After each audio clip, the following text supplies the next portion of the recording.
Buenas noches. Dijo el difunto Papa Francisco que la indiferencia ante el prójimo asume diferentes formas. Hay quien está bien informado, escucha la radio, lee los periódicos, ve programas de televisión, pero lo hace de manera muy frívola, casi por mera costumbre.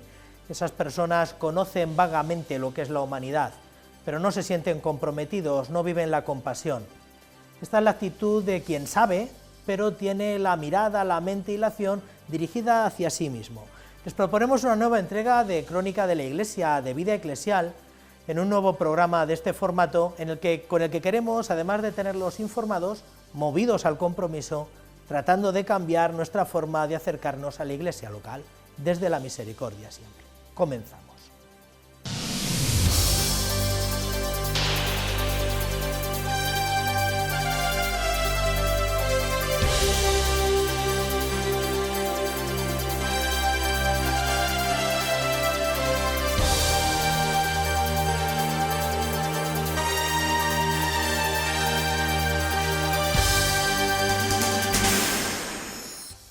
El fallecimiento del Papa Francisco y sus exequias marcan el comienzo de una serie de acontecimientos que nos encaminan al inicio del cónclave y a la elección del nuevo sucesor de Pedro.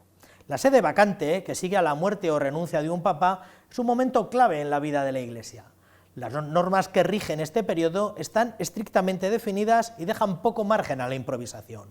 En Roma, además, no se quiere perder el tiempo. El mismo lunes se comunicaba la fecha de inicio del cónclave para la elección papal. Será a partir del próximo 7 de mayo. Los 180 cardenales reunidos en la Quinta Congregación General celebrada este lunes decidían que el cónclave para elegir al próximo sucesor de San Pedro comenzará el miércoles 7 de mayo. Hasta entonces, el periodo de tiempo que transcurre hasta que se elija el nuevo pontífice se denomina sede vacante, es decir, que está vacía la sede. En la sede vacante, en realidad, quienes gobiernan la Iglesia son los cardenales, el colegio de cardenales como una organización. Pero dentro de ese colegio cardenalicio hay algunos cardenales que tienen un papel especial. Es el caso del cardenal Camarlengo, hoy Kevin Farrell, a quien hemos visto en diferentes ritos y celebraciones estos días. También permanece en su cargo el limosnero de su santidad y el penitenciario mayor. Por toda la cuestión de las penas canónicas, etc. Y los tribunales eclesiásticos que no interrumpen sus funciones. Además, los dicasterios quedan sin la dirección de los cardenales prefectos y son los secretarios, que no son cardenales, normalmente, los que dirigen la gestión ordinaria de los dicasterios. Durante este periodo los cardenales se organizan en dos tipos de congregaciones, la congregación general y la congregación particular. La congregación general es la reunión de todos los cardenales presentes, tanto menores de 80 años como mayores de 80 años, que no están obligados a participar, pero sí que se recomienda, si es posible, su participación. Las congregaciones particulares son del Camarlengo, con el decano y con otros un pequeño número de cardenales. Distintos son los documentos pontificios y un ritual litúrgico específico que regulan cada momento desde que se produce el fallecimiento del pontífice. Universi Dominici Gregis es la Constitución Apostólica de San Juan Pablo II del año 1996, que reemplaza un documento anterior de San Pablo VI y trata sobre el desarrollo de la sede vacante y la elección de pontífice.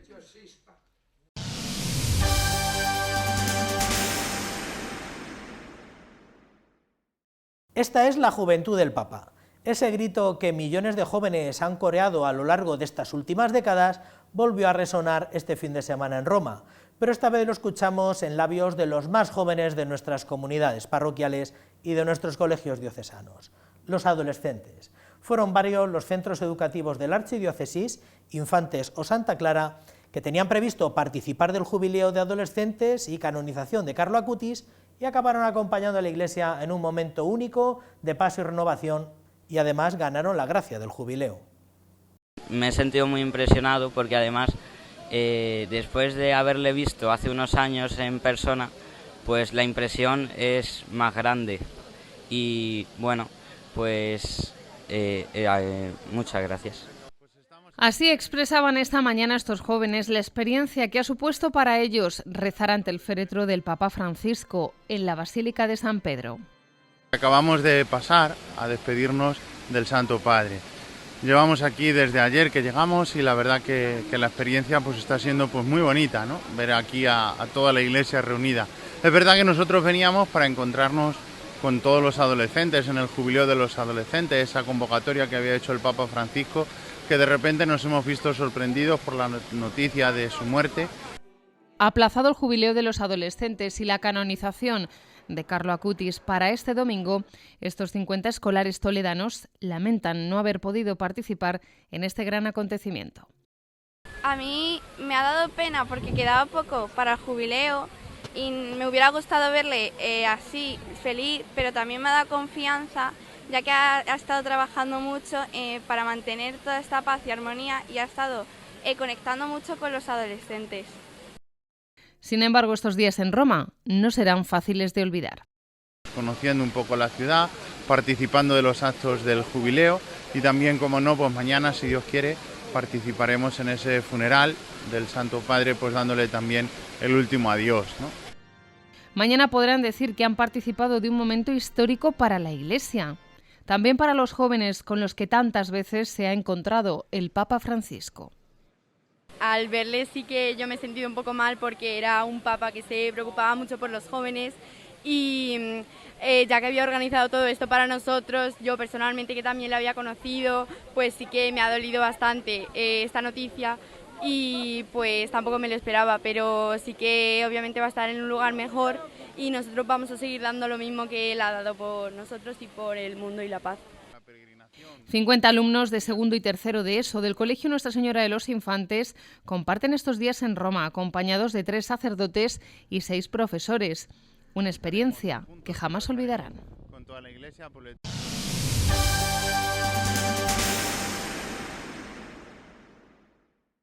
El señor arzobispo y el señor obispo auxiliar, a través de una nota difundida desde la oficina de prensa, han convocado a todos los diocesanos a la misa funeral por el Santo Padre, que finalmente, tras el apagón, se ha podido celebrar el viernes 2 de mayo a las 7:30 de la tarde en nuestra Catedral Primada, unidos como Iglesia diocesana a la Iglesia universal, para dar gracias a Dios por la vida, la obra y el ministerio del querido Papa Francisco.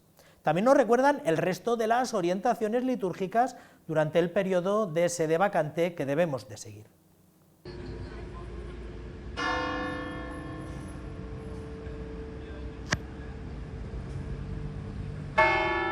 Es una de las imágenes del pasado lunes 21 de abril, donde las campanas de catedrales, parroquias e iglesias tocaban en señal de luto ante el fallecimiento del Papa Francisco.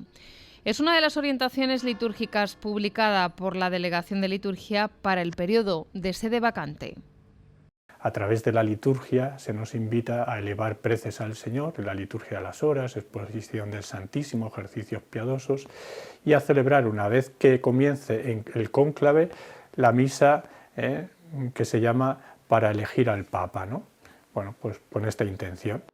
Omitir el nombre del Papa en la plegaria eucarística y nombrar directamente al obispo diocesano es otra de las disposiciones recogidas en esta publicación dirigida a toda la comunidad diocesana. Ahora la Iglesia pues ha celebrado sus exequias y después de las exequias cada obispo en su iglesia particular pues puede celebrar el funeral, ¿no? Oficial. Y una vez que se celebre en la Santa Iglesia Catedral, los sacerdotes también en sus parroquias pueden celebrar funerales por el eterno descanso del Papa Francisco. En la nota publicada por la Delegación Diocesana de Liturgia también se indican algunas puntualizaciones sobre el momento en que comience el cónclave.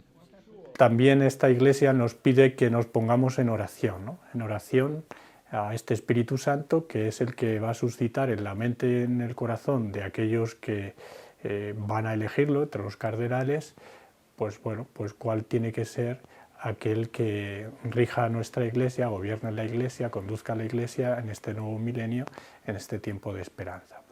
Orientaciones litúrgicas y disposiciones que ha ofrecido la Delegación Diocesana de Liturgia para que sirvan de ayuda a la comunidad diocesana para vivir con sentido de comunión eclesial y oración este tiempo de espera en la Iglesia.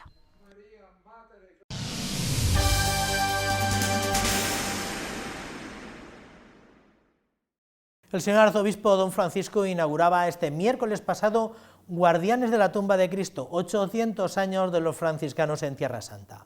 Una exposición compuesta por 30 fotografías de Tomás Coex, de la agencia France Press, realizadas entre los años 2018 y 2019, que recoge momentos de oración, de trabajo y de descanso de la comunidad franciscana de Jerusalén.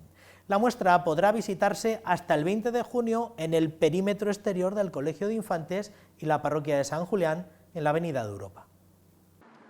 Cuenta Tomás Coex, director de fotografía de la agencia France Press, que para hacer cada una de estas 30 fotografías estuvo hablando, conviviendo, siendo testigo desde el silencio y la discreción de la vida comunitaria de los franciscanos en Tierra Santa, y que no se hubieran podido hacer de otra forma. Una presencia de la que se cumplen 800 años y que es cada vez más necesaria ante la difícil situación que vive la comunidad cristiana allí. A pasar tiempo con ellos, entendí que la comunidad no protege las piedras sin vida, sino que verá por la supervivencia de la pequeña comunidad católica palestina, que sin la presencia y sin la laboral, social y educativa de los franciscanos sería aún más pequeña y tendrá una existencia diaria aún más complicada. Hasta el 20 de junio, en la entrada del Colegio de Nuestra Señora de los Infantes y la parroquia de San Julián, se puede ver esta muestra donde podremos ser testigos de la vida cotidiana de la comunidad franciscana de la ciudad de Jerusalén durante sus momentos de oración, trabajo y descanso. Un trocito de Tierra Santa en Toledo. Muchísimas gracias a Toledo por acoger esta exposición, que estará aquí durante 2 meses. Y deseamos que haya muchos toledanos y muchas personas de otros lugares que puedan venir a verla. La comunidad franciscana de Tierra Santa lleva 800 años dedicada al servicio de los cristianos. Emplean a 1.200 personas en Tierra Santa para administrar lugares santos en Belén, Nazaret, Líbano, Siria, Irak, Chipre y la isla de Rodas. También hospitales, colegios. Una presencia viva que se hace sufriente en estos tiempos de guerra, tal y como ha señalado Tomás Coex, quien ha querido recordar otras presencias en aquella tierra, como las de los periodistas o la comunidad cristiana de Gaza. Mis amigos periodistas que arriesgan sus vidas cada día en aquella tierra para narrar la locura humana. También estoy pensando mucho en la comunidad cristiana de la Franja de Gaza, que lleva más de 500 días viviendo en las 2 iglesias de la ciudad de Gaza. También el señor arzobispo ha tenido palabras de reconocimiento para la comunidad franciscana y para los cristianos que aún permanecen en aquellos lugares, recordando que Toledo siempre ha estado cercana y presente. No es más que una apuesta, una vez más, porque Tierra Santa y Toledo estén tan vinculados y tan unidos como han estado siempre.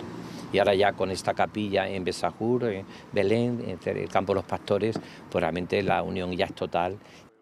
Y que quiere seguir estándolo con la organización de futuras peregrinaciones que ayuden a paliar la difícil situación en que se encuentran los cristianos. Esperamos que haya una situación un poco mejor para poder seguir, porque realmente los cristianos de Tierra Santa nos necesitan. Y estas fotos es lo que expresan, ¿no? A la inauguración de esta muestra han acudido también la delegada de Ficultura, Pilar Gordillo, la concejala de Cultura del Ayuntamiento, Ana Pérez y Conchi Cedillo, presidenta de la Diputación Provincial de Toledo. Una exposición que nos recuerda que en una tierra de guerra debería ser una tierra de paz, haciendo así posible el saludo franciscano, paz y bien.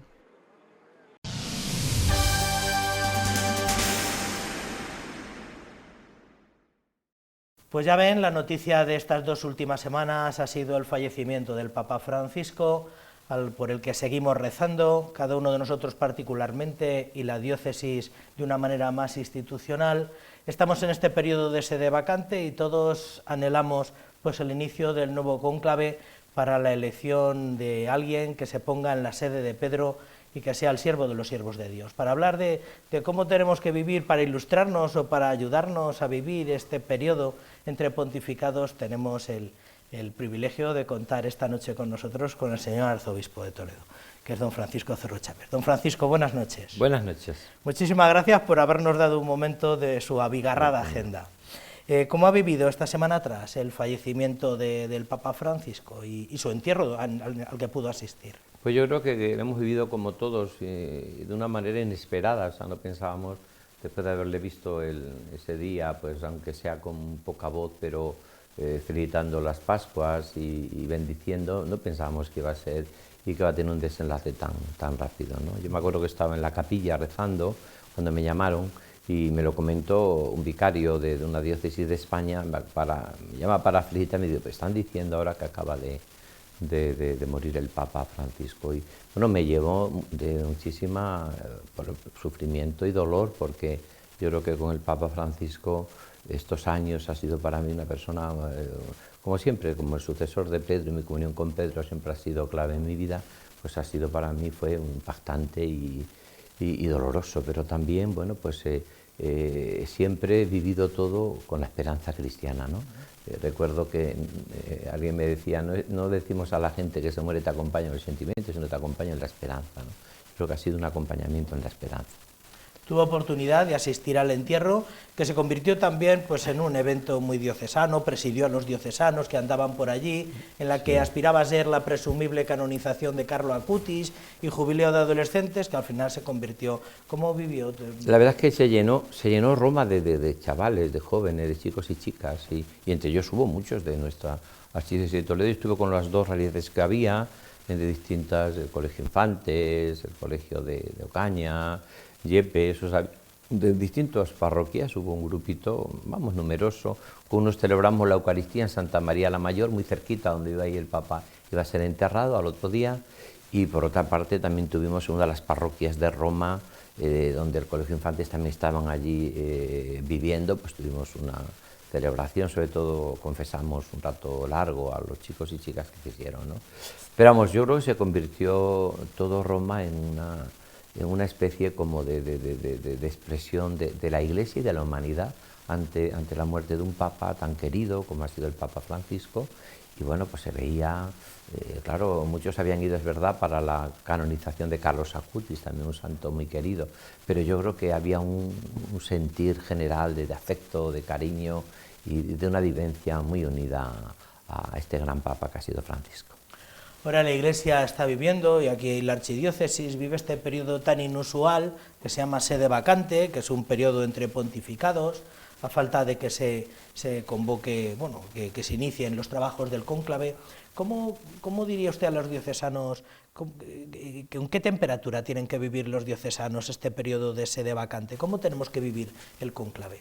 Yo creo que está en el misal también, o sea, en la liturgia de la Iglesia, una vez que ya el Papa ha sido enterrado y ya hemos dicho el funeral por su eterno descanso, comienza, como dice, un momento en el cual el mismo misal recoge misas para pedir por la elección de un nuevo Papa. Ahí está toda la teología, toda la espiritualidad de lo que significa estos momentos, ¿no? Yo animaría desde aquí a todos los diocesanos a que en las misas, incluso que algunos pues, que celebraran la misa pues, por la elección de un nuevo Papa. O sea, esas misas que se tienen, pues un día puede ser esa misa de intención para pedir por la elección de un nuevo Papa, para que Dios nos conceda un Papa con los sentimientos del corazón de Cristo y que realmente vivamos también pues, como estos años con una llamada muy profunda a lo que significa la comunión con Pedro, que tanto ha caracterizado siempre a nuestra archidiócesis primada de Toledo, que yo recuerdo por mi formación aquí, recuerdo mis primeros años de sacerdote, pues era algo que nosotros, gracias a Dios, hemos vivido y vivimos muy fuertemente esta comunión con Pedro. De manera que en las comunidades se celebre esta misa proeligendo pontífice, claro, exactamente. Y que bueno, pues que a lo mejor el sacerdote, el presbítero les ayude a profundizar en todo lo que... Seguramente yo también diré alguna de esas misas, a lo mejor en la catedral, sí. Una vez que ya hemos celebrado la misa de funeral por el Papa, probablemente alguna de las misas, con la sencillez y la solemnidad de pedir por la nueva elección de un nuevo Papa, y pedir al Señor que nos conceda el Papa que necesita en estos momentos la Iglesia, que estamos seguros que lo que el Espíritu Santo hablará a través de los cardenales. Sobre el Papa Francisco, don Francisco, ¿dónde recuerda estar cuando el desenlace del conclave anterior, cuando fue elegido Bergoglio para colocarse en la sede de Pedro? ¿Dónde estaba usted? Pues recuerdo que entonces era obispo de Coria Cáceres y recuerdo que fue viniendo con un grupo de sacerdotes jóvenes de la diócesis, que habíamos hecho un día de convivencia, de peregrinación en los lugares de Ávila. Me acuerdo que paramos en una de los restaurantes o de los lugares de la carretera, y entonces cuando estábamos allí digo, hombre, que mira que ha salido fumata blanca, y nos quedamos un rato largo, pensábamos tomar un café y estuvimos casi una hora allí esperando a que saliese el nuevo Papa, ¿no? Yo recuerdo eso, era con un grupo de unos 20 sacerdotes jóvenes de la diócesis de Coria Cáceres. Ahí yo recuerdo que fue cuando realmente, recuerdo cuando salió, pues a mí me impresionó, aunque yo había hablar del cardenal Bergoglio, había estado en el 2006 en Argentina, habían invitado a dar ejercicios, incluso estuve con la ermita de los ancianos, incluso en la casa de los jesuitas, y ya se hablaba mucho de Bergoglio, del cardenal Bergoglio, como un hombre sencillo, cercano, que iba en el metro. Se decía con mucha gracia en Argentina que no solamente conocía a la gente, sino hasta cómo se llamaban los perros de la gente, ¿no? Conocía todo, ¿no? Y entonces sí, pero no tenía yo, hasta que cuando le vi, digo, mira, este es el cardenal Bergoglio, y para mí, como hasta el final, me llenó de mucha alegría y de mucho gozo. Vivo todo con muchos ojos de fe. Sí. Y en esa mirada de fe, pues uno sabe que para los que aman a Dios todo les sirve para su bien, como dice San Pablo. ¿Cuándo recuerda haberlo conocido por primera vez? ¿Lo había conocido previamente en aquellas visitas argentinas? No, cuando estuve de cardenal, recuerdo en el 2006 que estuve en Buenos Aires, Gran Buenos Aires. Estuve también cerca de una Mariápolis que había allí, que me invitaron. Sí. Tuve mucho tiempo, casi un mes y medio estuve yo visitando, di muchos ejercicios, retiros, charlas, conferencias, me invitaron mucho. Cuando estaba yo en Valladolid, entonces en el Centro de Espiritualidad, yo entonces no era obispo, claro. Y luego la primera vez que yo recuerdo el encuentro con el Papa Francisco, ya de obispo, lo he contado alguna vez más, fue en la visita al Límina, siendo entonces también obispo de Coria Cáceres. Recuerdo que salí vestido de obispo, porque como de filestata, y allí había muchos, y como dicen en Italia, i barboni, es decir, los mendigos. Y recuerdo i barboni, que recuerdo que todos se abalanzaron, bueno, vieron a un obispo vestido, o sea, ya sabían, y todos me empezaban a decir, pues yo conozco al Papa Francisco, pues conmigo ha cenado, pues yo he cenado con el Papa, pues yo he comido, pues yo he desayunado, pues yo me has recibido, pues a mí me regaló un libro, pues entonces se notaba que conocía al Papa, pues un poco como le pasó en Buenos Aires, ¿no? Conocía a Ibarboni, conocía a Ipobre, los conocía a todos, ¿no? Eso fue un poco la primera vez que yo soy consciente, que por cierto siempre recuerdo todas las que han sido muchas, todas en los encuentros que he tenido con el Papa Francisco nunca bajaban de una hora, O sea, las visitas al Límina, hora y media. Es verdad que el Papa Francisco, en ese sentido, sus visitas al Límina no era como Juan Pablo II, que por lo menos dedicaba 10 minutos a hablar con cada uno de los obispos. Sin embargo, el Papa Francisco lo que hacía era, al grupito muy pequeño nos ponía así, nos colocaba como si fuésemos ahí, yo pensaba como en un grupo de jóvenes, un grupo de personas, y hablábamos, contarme, él siempre escuchaba, y escuchaba hasta el final, era un hombre que escuchaba, y bueno, pues nos comentaba por nuestras diócesis, pero era siempre, podíamos decir, la actitud del Papa era siempre un hombre, te miraba, te escuchaba, ¿no? Yo casi siempre he estado a su lado, porque incluso cuando hicimos ya de Toledo, con la provincia eclesiástica que nos tocó, pues junto con el cardenal entonces, don Ricardo Blázquez, tuve que ir yo, porque después era el arzobispo de Toledo I de España, y estuve con todo, y me puse a su lado, ¿no? Me acuerdo que sí, es muy célebre. Comentaba muchas cosas, te decía, sí, te comentaba, era un hombre muy muy entrañable en ese sentido. Esas fotos de las visitas al límite, de todos en corro, en sí. corro de sillas, él en el centro, y era una especie como de conversación un poco cruzada. Estos últimos 12 meses ha podido, entre unas cosas y otras, visitar mucho la Santa Sede y ha tenido varios encuentros con el Papa en el último medio año. ¿Cuál ha sido el último? Pues yo creo que el último ha sido, me da a mí la sensación de que tiene que haber sido con Cáritas, yo creo, que ha sido con Cáritas, porque antes estuve con el colegio también de las Agustinas, estuve con, que me impresionó mucho, con la Fundación Madre de la Esperanza, con personas con discapacidad intelectual, y luego tuve también con los seminaristas, que fue, yo creo que ha sido el encuentro más numeroso que ha tenido el Papa con seminaristas, de toda España, porque éramos entre las diócesis de Castilla-La Mancha unos 120 o 130, ¿no? Y en todos yo creo que siempre reflejaba el Papa un cariño, un afecto, una cercanía, bueno, pues yo creo que en ese sentido, y sí puedo decir el afecto y el cariño que le tenía a Toledo, siempre, siempre. Preguntaba a veces por don Braulio. Me preguntó al principio, me preguntaba mucho por las Teresas, estas mujeres separadas que han vivido y que son tan magníficas todas, ¿no? Pues recuerdo también preguntaba por las Teresas y por don Braulio, ¿no? Y la última vez que yo hablé, me acuerdo, como anécdota, ¿no? Me dijo, usted, don Francisco Cerro Azuceto, le dice, el primado de España, lo repitió 2 o 3 veces, el primado de España, ¿no? Lo repitió así en esa confidencialidad. Las fotos de ese encuentro último fueron preciosas porque se ve que el Papa, yo ya le notaba que iba teniendo muchos límites, entraba con el carrito prácticamente, se levantaba un poquito, pero luego enseguida había que volverle otra vez pero se le veía como con muchísimo, y luego sí que se notaba que cuando hablaba mucho tiempo le costaba.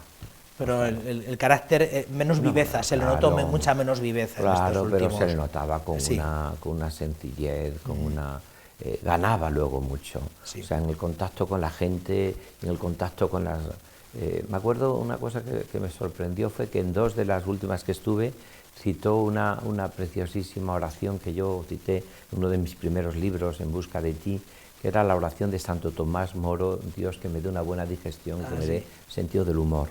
Y 2 veces lo leyó, no sé si fue con los del Colegio de las Agustinas, y luego también creo que, no sé si fue con los seminaristas o con...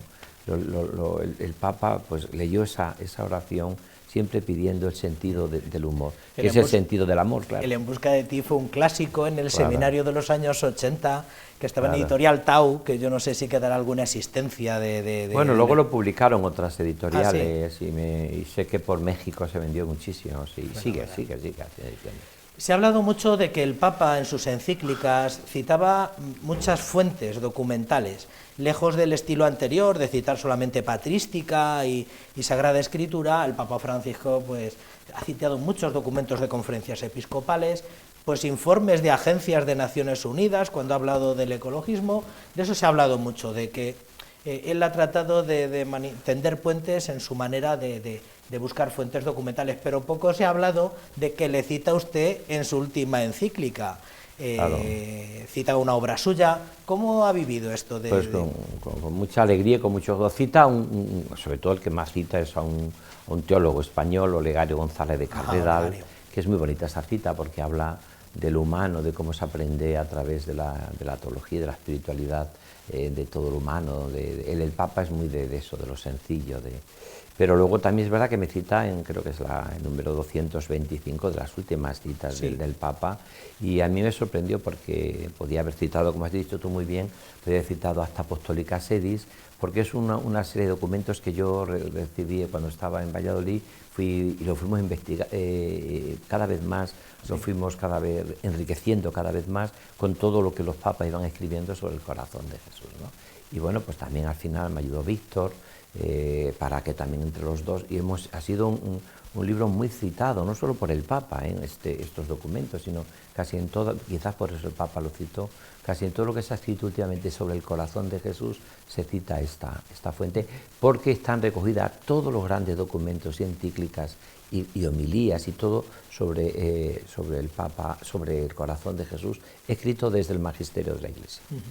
Siempre podrá recordar que la antepenúltima cita de la última encíclica del Papa Francisco... Pues y para mí ha sido una gran alegría, porque dicen que cuando va a morir el cisne es cuando entona el cántico más bonito, se dice, ¿no? Y la última encíclica del Papa pues ha sido Dilesis, ¿no?, sobre el corazón de Jesús. Pero que aparte de eso es de una belleza la encíclica, de una profundidad, incluso de temas sobre el corazón de Jesús, como por ejemplo la reparación, también tratadas con tanto equilibrio, como no podría ser, con tanta belleza, ¿no? Cuando habla de a mí me lo hicisteis, ¿no?, que es donde enfoca él todo el tema de la reparación en el cuerpo místico de Cristo, que es la Iglesia. A mí me parece de una gran profundidad, de una gran belleza. ¿Cómo se entera uno que aparece como cita a pie de página en estas obras? ¿Cuando se publica y se lo dice? Yo no sabía nada. A mí unos días después de salir la encíclica me llamó un sacerdote amigo de mi curso, Jesús Moreno, me dijo, ¿sabes que el Papa te cita en la número? Digo, pues no lo sé, no lo sé. Sí que le he regalado al Papa muchos libros míos, por ejemplo, Mes Ignaciano, Luz del Corazón de Cristo, que tengo, él lo vio con mucho tal, pero no, él se ve también que leía muchos autores españoles, ¿no? O sea, me consta, ¿no? Don Ricardo Blázquez, me acuerdo una vez que iba yo detrás de él y me dijo que leía alguno de sus libros y algunos autores más, sí. Pero vamos, yo no sabía completamente, pero me alegró muchísimo, para mí de las alegrías más grandes de mi vida, en ese sentido, ¿no? Sí, nos hemos acostumbrado a tener un papa hispanohablante y por tanto su bibliografía fundamental era en castellano. Castellano. Habrá que ver a partir de ahora, ¿no?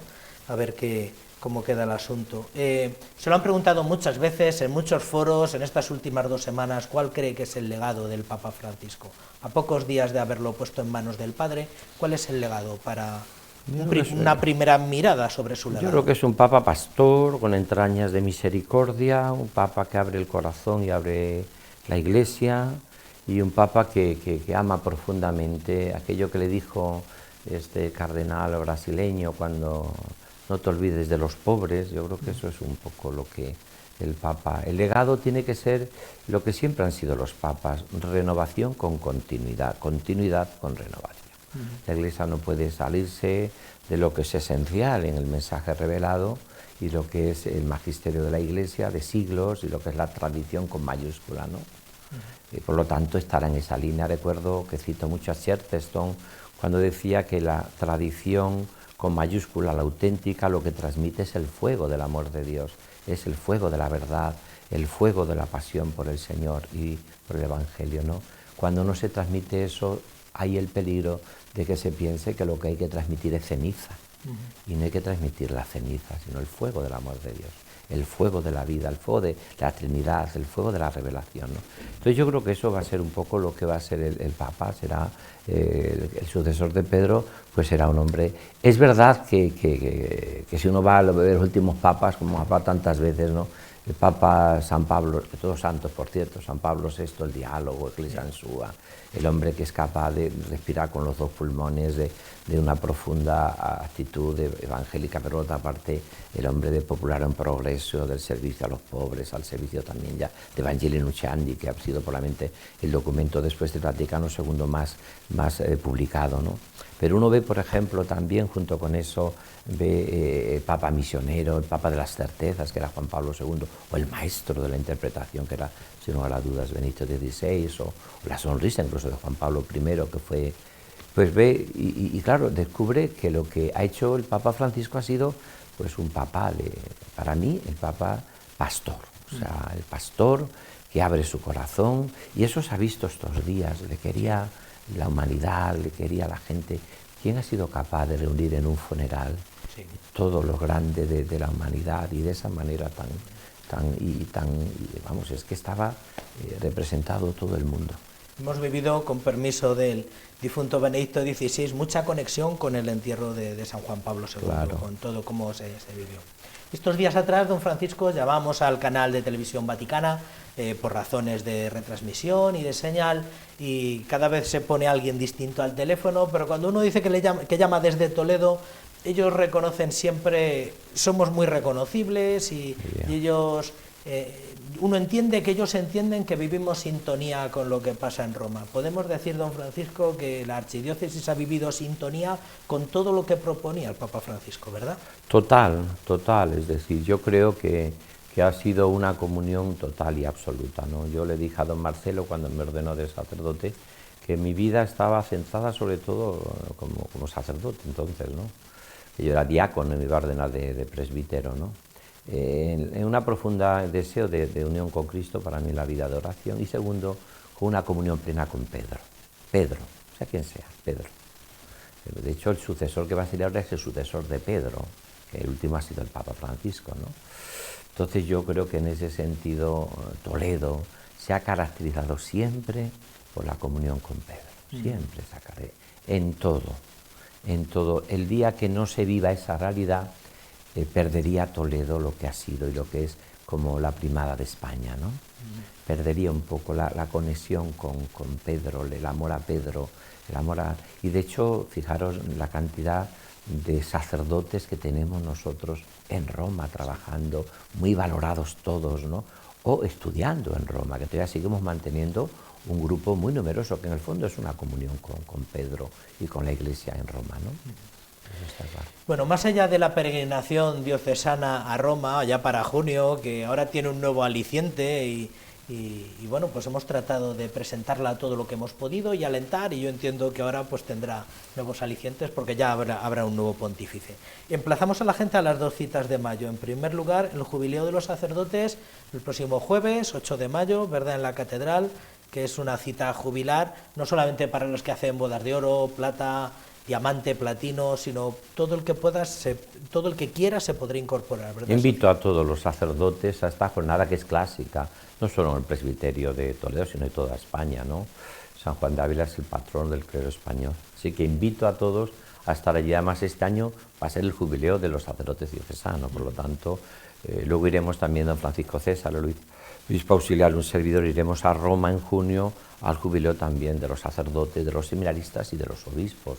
Si Dios quiere, esperemos ya con el nuevo Papa, que estaremos allí en Roma. Pero yo invito a todos a este encuentro, a esta fiesta sacerdotal, que además va a ser en la catedral para ganar la gracia jubilar. Y más todavía emplazamos algo que hay que invitar con más entusiasmo, porque es el fin de curso, llegamos un poco cansados, invitar a la jornada diocesana de fin de curso, que es el sábado 31 de mayo en Talavera. Claro, hay tres acontecimientos donde está presente el obispo, la Iglesia diocesana, con sus obispos, también con todo el clero, que para mí es el inicio del curso pastoral, las jornadas de pastoral que le toman el pulso a esa realidad, y el final de curso.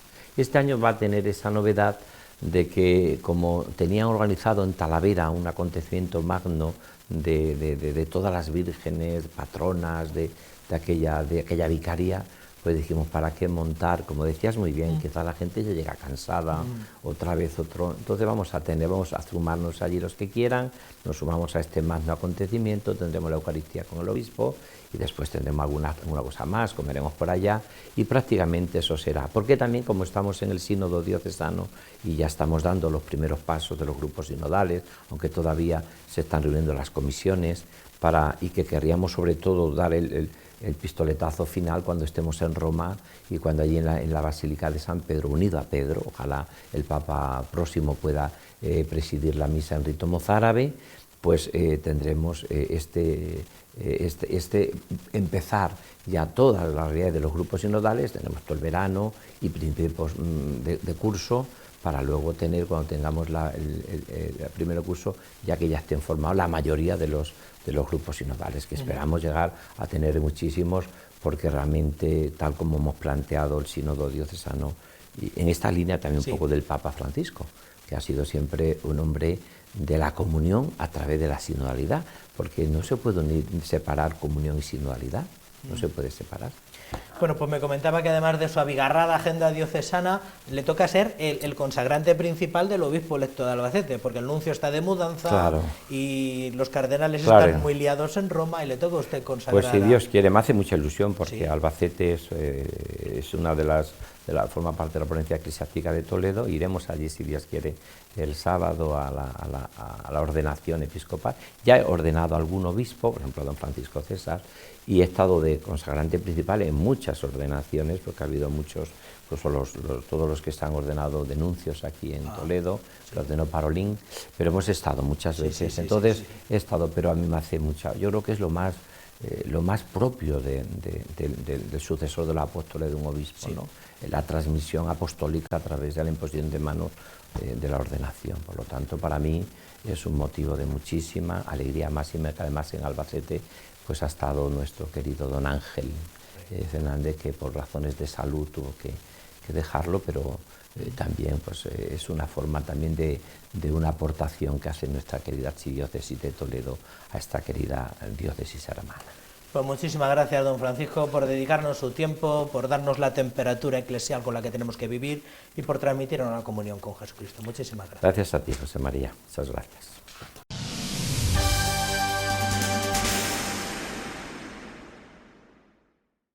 La ciudad natal de Jorge Bergoglio llora a su pastor. Una celebración en la Catedral Metropolitana de Buenos Aires sirvió para homenajear al Papa Francisco. En la iglesia madre de todos los templos bonaerenses, dedicada a la Santísima Trinidad y ubicada en el barrio de San Nicolás, se elevaron las condolencias por el hombre que siempre será querido como el Papa de los pobres y marginados. Nuestro Justo Rodríguez es obispo auxiliar de la diócesis de Zárate-Campana, cercana a Buenos Aires, y nos acerca a cómo se ha vivido el fallecimiento en el país del Papa. Lo que más se escucha entre la gente sencilla de los barrios, pues que, bueno, es una pena y que como que hay un sentimiento de orfandad, ¿no? Como que se murió el padre, ¿no? Entonces, pero vivido también con mucha fe, ¿no? Desde la esperanza, sabiendo que, bueno, que esto tenía que ocurrir, ¿no? Un poco sorpresivo, aunque veíamos todos que su salud estaba muy quebrada. Argentina vive con orfandad el fallecimiento del Papa Francisco. Desde la diócesis de Zárate-Campana, su obispo auxiliar, Monseñor Justo Rodríguez, nos recuerda cómo la impronta del Papa estaba ya en sus años como sacerdote, párroco y arzobispo de Buenos Aires. Creo que tanto en Francisco, o antes el cardenal Bergoglio, arzobispo de Buenos Aires, no solo hay que mirar lo que dice, que bueno, que también por supuesto su magisterio, sino que hay que ver también lo que hace, ¿no? Es decir, él cuando habla de los pobres no habla simplemente de que hay que ayudarlos, sino que hay que sentarlos a la misma mesa, y eso él lo ha hecho, lo hizo acá y lo ha hecho en el Vaticano, ¿no? Monseñor Rodríguez estudió teología en Toledo. Fue ordenado sacerdote en 1980 por el cardenal González Martín. En los años 80 llega a la diócesis de Zárate-Campana. Tras unos años en Toledo volvió a esta diócesis, donde el 10 de octubre de 2020 fue nombrado obispo auxiliar por el Papa Francisco, un hecho que le vincula a la figura del Santo Padre de por vida. A mí particularmente pues hay un vínculo que bueno, que ni siquiera la muerte lo va a romper, porque él me nombró obispo. Entonces con eso, bueno, pues yo entiendo que él ha confiado en mí, me ha dicho, bueno, de algún modo así, con un gesto me lo ha dicho, bueno, pues estoy contento de que hayas podido venir a la Argentina, de que hayas dedicado una buena parte, casi toda tu vida sacerdotal ahí, bueno, pues ahora sigues sirviendo al pueblo de Dios, pues ahora como obispo auxiliar. La coherencia y el servicio fiel hasta el último suspiro a la Iglesia es algo que quedará para siempre en el recuerdo del paso del Papa Francisco por este mundo.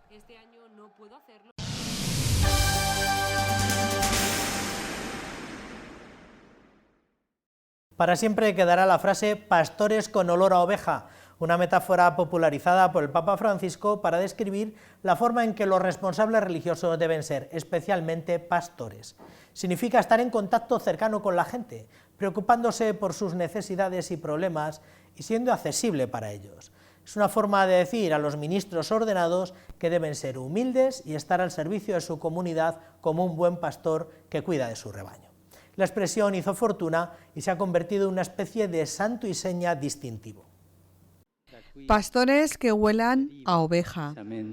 L'insoddisfazione di alcuni che finiscono per essere tristi, preti tristi, e trasformati in una sorta di collezionisti di antichità oppure di novità, invece di essere pastore con l'odore delle pecore. La iglesia es eclesia, término griego que significa asamblea de personas llamadas convocadas para formar la comunidad de los discípulos y discípulas misioneros de Jesucristo. A lo largo de su pontificado, el Papa Francisco nos ha recordado que en la iglesia, recuerda, todos somos servidores y servidoras según diversas vocaciones, carismas y ministerios, y así contaba en primera persona cómo fue su discernimiento. Cuando tenía 17 años, era estudiante y trabajaba. Tenía mis proyectos. No pensaba para nada en ser sacerdote. Pero un día entré en la parroquia y allí estaba Dios esperándome.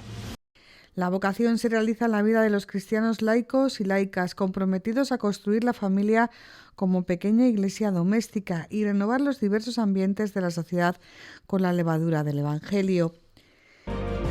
Dios sigue llamando a los jóvenes también hoy, en ocasiones, de maneras que no imaginamos. A veces no lo escuchamos porque estamos muy ocupados con nuestras cosas, con nuestros proyectos, incluso con nuestras cosas de la iglesia.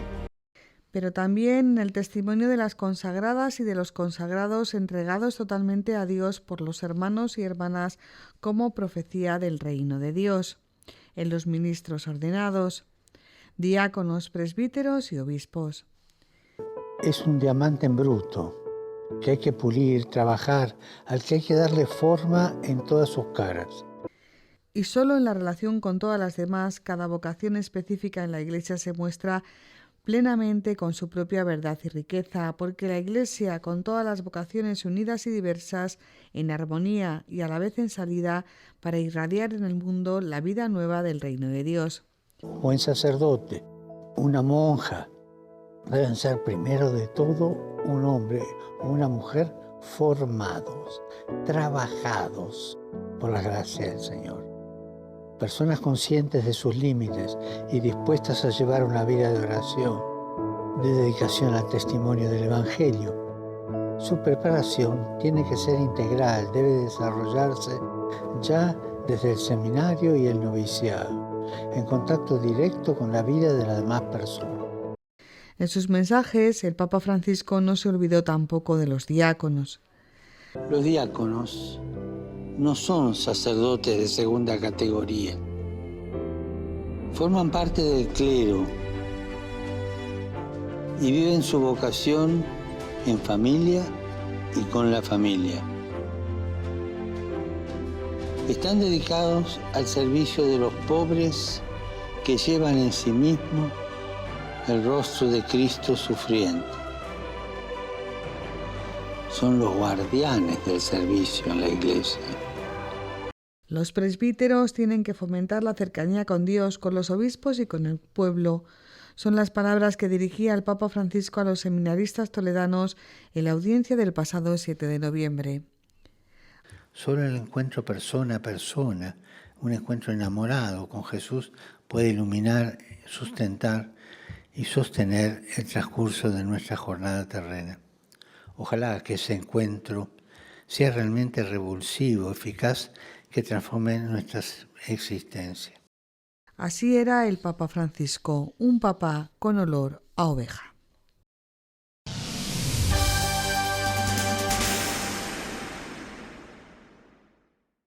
Probablemente una de las relaciones que más y mejor ejemplifican el esfuerzo del Papa Francisco por tender puentes y buscar lugares para el diálogo es su tradicional buena relación con la comunidad judía en general y con el rabino argentino Abraham Escorca en particular. Escorca conocía al Papa Francisco desde hacía décadas, una relación que se remonta a los años 90 y en una nación de mayoría católica, pero con la más grande comunidad judía de toda Hispanoamérica. Con Bergoglio compartió muchos buenos momentos, incluyendo numerosas horas de televisión. Lo que ocurre es que se fusionan en mí dos sentimientos. El de rabino, como usted ha formulado la pregunta, y el de amigo.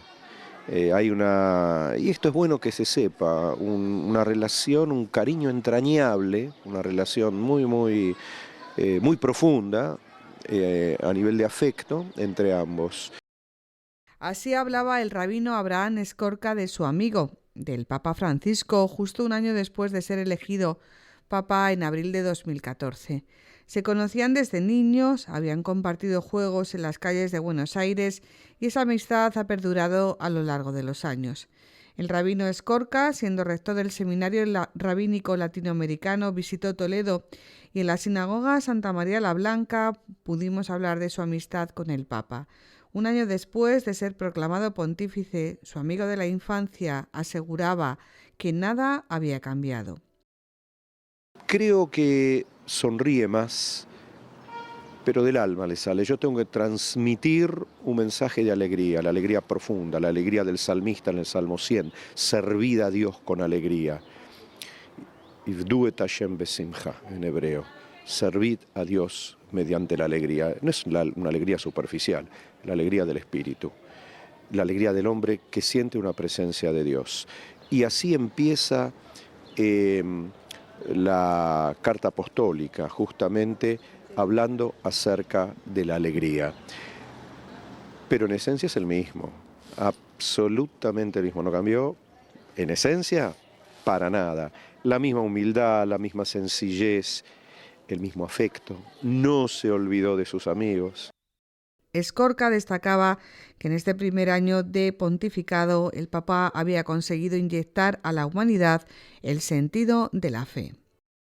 Con su carisma, con su prédica, a través de una honestidad que es transparente, que él no la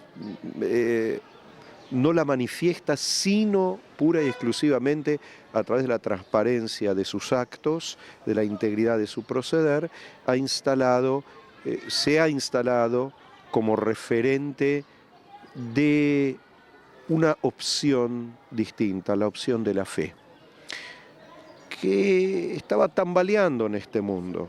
Él instaló la opción de la fe. Y es muy bueno tener un líder, porque eso también estamos escasos a nivel mundial de líderes, que puedan ser tomados como referentes y muy especialmente como un referente de la fe, de lo religioso. En los últimos días, el rabino Abraham Escorca ha tenido diversas intervenciones en los medios de comunicación para hablar sobre la figura del Papa Francisco, insistiendo en que nunca dejó de ser su amigo, a quien ha calificado como Papa de la humanidad.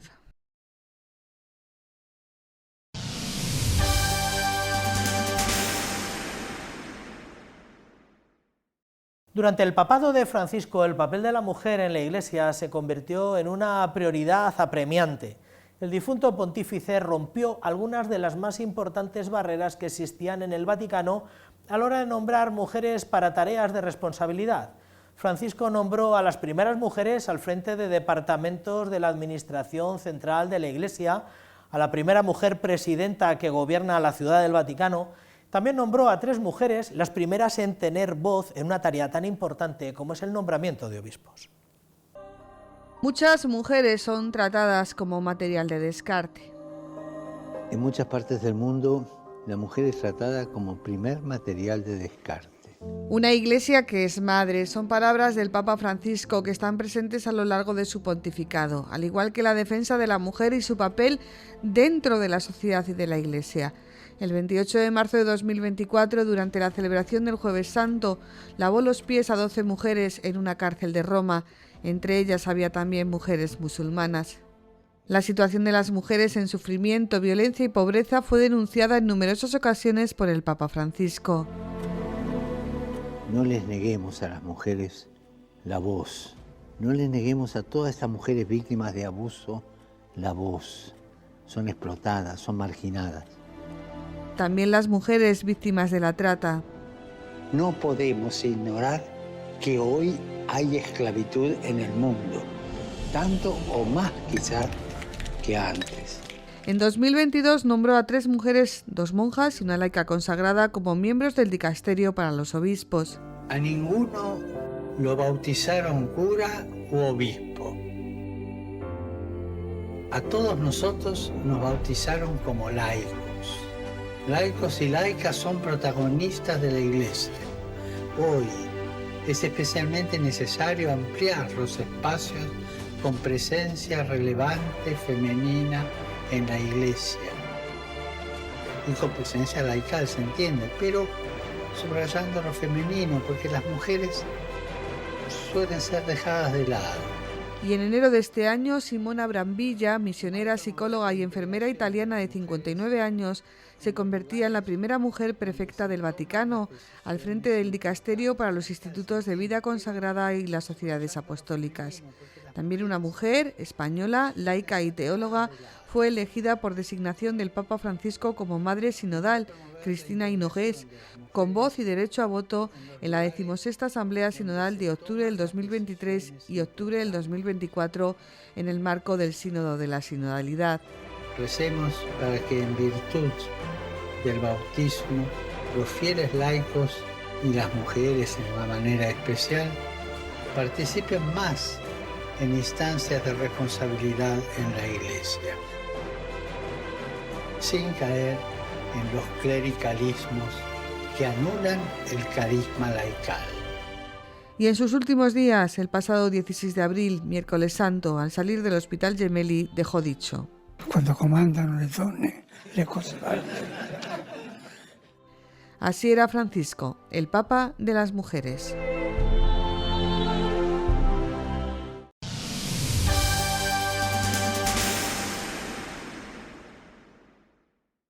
Más de medio millar de alumnos del Colegio San Juan Bautista, más conocido en los ambientes como el Tavera, disfrutaron de una jornada festiva en la que se vistieron de personajes de la época del Toledo de las Tres Culturas. Se trataba de una actividad que vienen realizando en el marco de la Semana Cultural del Centro, que este año ha vuelto a centrarse en la historia de la ciudad de Toledo. Un evento contemplado en la asignatura de Conocimiento del Medio y Geografía e Historia, en el que el colegio ha pedido la colaboración de los padres y las madres. Esta época es cuando los musulmanes conquistaron España y crearon Al-Ándalus y duraron 400 años en la península y hicieron muchos cambios en los edificios, tradiciones, vestimentas. Es el resumen que encontramos en muchos libros de historia y es lo que mejor define lo que han vivido en el Colegio San Juan Bautista de Toledo, con motivo de su jornada cultural. Cada curso representa un estamento u un oficio de aquel momento. Pueden ser danzantes musulmanes, tejedores, alfareros, astrólogos, y cuando los alumnos van pasando por los diferentes talleres manejan o estudian algo concreto de ese oficio. Estos escolares han dejado hoy a un lado sus uniformes para convertirse en los protagonistas de una de las épocas más fascinantes de la historia de nuestra ciudad. Nosotros somos traductores y nuestra función es transcribir libros en árabe, griego, etc. Con una ceremonia de inauguración donde no han faltado la música y el baile, han comenzado los talleres asociados a los diferentes oficios de la época. Pues son traductores, entonces están haciendo un taller de caligrafía. Están tratando de escribir su nombre en árabe y luego cuando terminan tienen que ir a ese taller a hacer una parte más dinámica en la que tienen que formar la palabra mudéjar y tratar de traducirla también al árabe.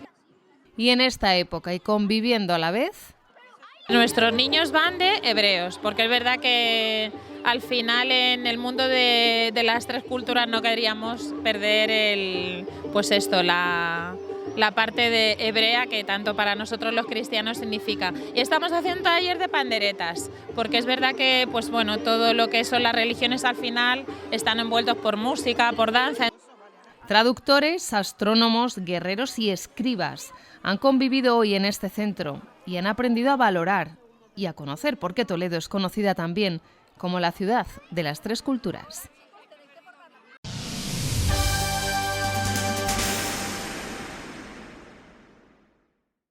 Más de 800 personas se benefician al mes de la red de economatos de Cáritas, una apuesta que surge en nuestra Cáritas diocesana hace una década con el deseo de ofrecer productos básicos a personas en situaciones vulnerables, al tiempo que poder dar una respuesta digna a situaciones de carencia, intentando desterrar, además, las colas del hambre asistenciales, tan conmovedoras como indignas. Todo este esfuerzo por optimizar y por dignificar la caridad sería imposible sin la entrega de los voluntarios que dejan su vida y su tiempo en la ayuda a los demás. Llegaron hace ya 10 años y han revolucionado la forma de ayudar a quienes más lo necesitan. Funcionan a modo de pequeñas tiendas que evitan que se formen colas y donde las familias cuentan con un presupuesto que les permite elegir lo que más necesitan entre productos de alimentación, de higiene o de limpieza. Son los economatos. Desde la parroquia de San Ildefonso, el economato Don José Rivera es el que más familias atiende de la archidiócesis, donde voluntarias como Isabel Otrini prestan su tiempo y mucho más que su ayuda. En esos momentos es escucharlas a ellas. Sí. Escucharlas porque no sirve que tú le empieces a hacer preguntas y a querer saber, sino tienen que ser ellas las que van soltando poquito a poco, pero que te vean con una actitud de escucha, una actitud de que las acoges, de que estás al servicio de ellas, que estás allí para escucharlas, para atenderlas y en todo caso, pues para si tienes medios, ayudarlas un poquito. Será por ello que este economato funciona tan bien y demuestra cómo poner en marcha esta iniciativa, desde que en 2015 se creó el primero en el Centro Beato Cardenal Sancha, ha sido todo un acierto. La clave, saber resolver cada situación. Y les ponemos un ejemplo. Incluso hasta darle la receta de alguna cosa que no tienen ni idea. Por ejemplo, hace poquito que Marisa nos ha mandado mucho codillo y la gente en principio no se lo quería llevar. Total, que nos hicimos la receta del codillo, le explicamos cómo se hacía. ¡Anda! Y ahora está todo el mundo que no tenéis codillo, porque es que estaba tan rico y no se lo querían llevar. Porque, como ven, caridad y dignidad siempre han de ir de la mano, un lema que defiende Marisa Martínez desde el Centro de Distribución de Alimentos Virgen del Sagrario, imprescindible para el funcionamiento de los economatos. Independientemente de lo que les das, que puedan coger con ese dinero virtual, hay cosas que se les da a todos sin valorar. sin valorar. Es decir, por ejemplo, los lácteos. Por ejemplo, cuando llegan yogures, esos yogures, aparte del dinero que tienen para coger, a todas las familias se les dan, hay ciertas cosas que se les da a todo el mundo sin incluirlo en el tope. Saldo.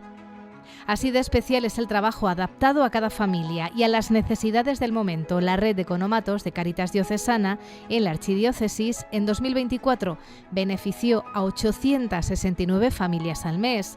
Imposible sin la labor de los voluntarios. Isabel y Trini llevan cerca de 30 años colaborando con Cáritas. Yo al principio recuerdo que estuve a punto de dejarlo, porque es que yo llegaban a la parroquia contándome tantas cosas, tanta pena, yo quería ir a mi casa a buscar todo. Claro. Necesitaba una manta, yo me voy a mi casa, espérate, ahora cuando salga, espérate, no sé qué. Y luego ya me di cuenta que no se puede solucionar todos los problemas en el momento, tratamos de ayudar dentro de lo que podemos, pero en un proceso. Así de generosos son los voluntarios y gracias a ellos, Yepes, Seseña, Sonseca, Torrijos, Ocaña, Consuegra, Oropesa, Villacañas, Madridejos, Mora, Valmojado, Talavera de la Reina, Illescas y los 2 economatos en Toledo seguirán haciendo la vida un poquito más fácil a aquellos que se acercan pidiendo ayuda.